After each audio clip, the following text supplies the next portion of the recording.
ഈ പുഴയും കടന്ന് എന്ന സീരിയലിലെ പ്രൊമോ ഡീറ്റെയിൽസ് എന്തൊക്കെയാണെന്ന് നോക്കാം.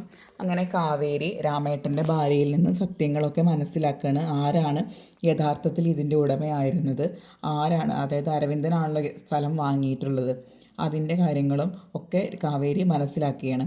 ഇതേ സമയം തന്നെ ഇതിൻ്റെ ഉടമയായിരുന്ന നരേൻ്റെ മുത്തശ്ശനും മനസ്സിലാക്കുന്നു കാവേരിയുടെ വീട്ടുകാരും എല്ലാ സത്യങ്ങൾ അറിഞ്ഞിട്ടുണ്ടെന്ന്. അങ്ങനെ ഗായത്രിയുടെ ഭർത്താവിനെ വിളിച്ചിട്ട് പറയുകയാണ് നമ്മുടെ എല്ലാ കാര്യങ്ങളും, അതായത് സ്ഥലത്തിൻ്റെ കാര്യങ്ങളെല്ലാം കാവേരി അറിഞ്ഞിട്ടുണ്ട്. അപ്പോൾ അത് അവർക്ക് തിരിച്ചു കൊടുക്കേണ്ട കാര്യങ്ങളിലോട്ട് നമുക്കിനി തീരുമാനിക്കണം എന്ന് പറയുകയാണ്. അപ്പോൾ ജയപാലിനെ വിളിച്ച് എന്താണ് അതിന് വെച്ച് വേണ്ട കാര്യങ്ങളെന്ന് ചെയ്യാനും ഗായത്രിയുടെ ഭർത്താവിൻ്റെ അടുത്ത് മുത്തശ്ശൻ പറയുന്നു.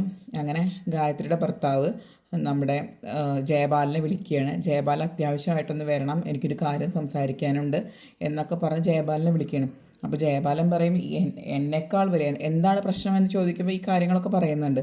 അപ്പോൾ ജയപാലൻ പറയണേ എന്നെക്കാൾ വലിയ പ്രശ്നക്കാരനായടോ, ഈ ജയപാലിനേക്കാൾ വലിയ കൊമ്പൻ ഏതാടോ എന്നൊക്കെ ചോദിച്ച് ഗായത്രിയുടെ ഭർത്താവിൻ്റെ അടുത്ത് ചോദിക്കുന്നുണ്ട്. അപ്പോൾ അയാൾ പറയും നീ ജയപാലിനെ എനിക്ക് അറിയാത്തതൊന്നുമല്ലല്ലോ, പക്ഷെ ജയപാലിനേക്കാൾ വലിയൊരാൾ ഇവിടെ ഉണ്ട്, ഞാൻ അത്രയും പ്രശ്നത്തിൻ്റെ ഇടയിലായതുകൊണ്ടാണ് ഞാൻ വിളിക്കുന്നത്, അത് ആരാണെന്ന് ചോദിക്കുകയാണ്. അത് വേറെ ആരുമല്ല നരേനാണ് എന്ന് പറയുന്നതാണ് നാളത്തെ പ്രമോ.